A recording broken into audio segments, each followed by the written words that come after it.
ಮನೆಯ ಶಕ್ತಿಯು ಸಕಾರಾತ್ಮಕವಾಗಿದ್ದರೆ ಸಂತೋಷ ಮತ್ತು ಸಮೃದ್ಧಿ ಆ ಮನೆಯಲ್ಲಿ ಉಳಿಯುತ್ತದೆ. ಅದೇ ಸಮಯದಲ್ಲಿ ಋಣಾತ್ಮಕ ಶಕ್ತಿಯು ಮನೆಯೊಳಗೆ ಪ್ರವೇಶಿಸಿದಾಗ ಅದು ಮನೆಯ ಸಂತೋಷದ ಮೇಲೆ ಪರಿಣಾಮ ಬೀರಲು ಪ್ರಾರಂಭಿಸುತ್ತದೆ. ಮನೆಯ ಸದಸ್ಯರ ಮೇಲೆ ನಕಾರಾತ್ಮಕ ಶಕ್ತಿಯ ಪರಿಣಾಮದಿಂದಾಗಿ ಅವರು ಅನೇಕ ರೀತಿಯ ತೊಂದರೆಗಳನ್ನು ಎದುರಿಸಬೇಕಾಗುತ್ತದೆ. ಮನೆಯಲ್ಲಿ ನಕಾರಾತ್ಮಕ ಶಕ್ತಿ ಇರುವುದನ್ನು ತಿಳಿಯುವುದು ಹೇಗೆ ಎಂಬುದನ್ನು ತಿಳಿಯೋಣ.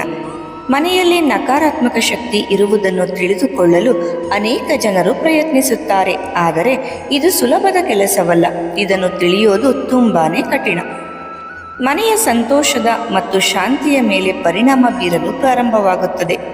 ಮನೆಯ ಸದಸ್ಯರಲ್ಲಿ ಚರ್ಚೆ, ಮನಸ್ತಾಪ ಎದುರಾಗುವ ಸಾಧ್ಯತೆಗಳು ಹೆಚ್ಚಾಗಿರುತ್ತವೆ. ಮನೆಯಲ್ಲಿ ಯಾರಾದರೂ ಪದೇ ಪದೇ ಅನಾರೋಗ್ಯಕ್ಕೆ ಒಳಗಾಗಲು ಪ್ರಾರಂಭವಾಗುತ್ತದೆ. ಕೂಡಿಟ್ಟ ಬಂಡವಾಳ ಇದ್ದಕ್ಕಿದ್ದಂತೆ ನಾಶವಾಗಲು ಪ್ರಾರಂಭವಾಗುತ್ತದೆ.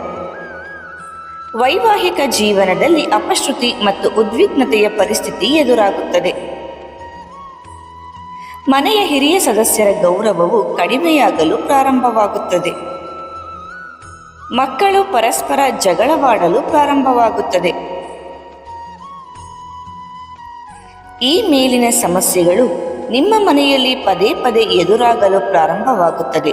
ಇದು ಮನೆಯ ಸಕಾರಾತ್ಮಕ ಶಕ್ತಿಯ ಮೇಲೆ ಪರಿಣಾಮ ಬೀರುತ್ತದೆ ಎಂದು ಅರ್ಥ ಮಾಡಿಕೊಳ್ಳಬೇಕು.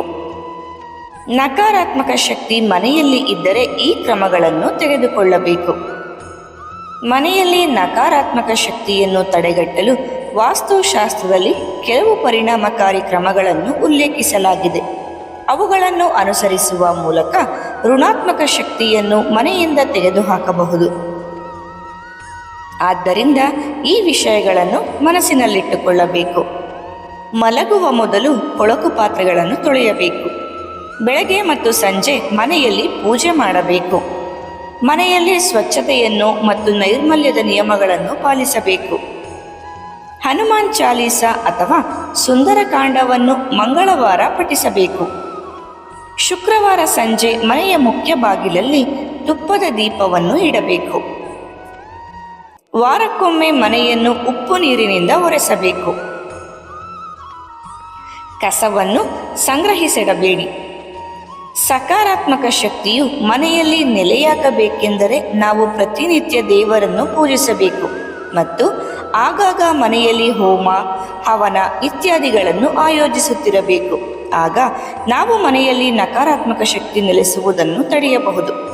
ಸ್ನೇಹಿತರೆ, ಮಾಹಿತಿ ಇಷ್ಟ ಆದರೆ ವಿಡಿಯೋಗೆ ಒಂದು ಲೈಕ್ ಮಾಡಿ. ಇದೇ ರೀತಿ ಉಪಯುಕ್ತ ಮಾಹಿತಿಯೊಂದಿಗೆ ಮುಂದಿನ ವಿಡಿಯೋದಲ್ಲಿ ಭೇಟಿಯಾಗೋಣ. ಧನ್ಯವಾದಗಳು.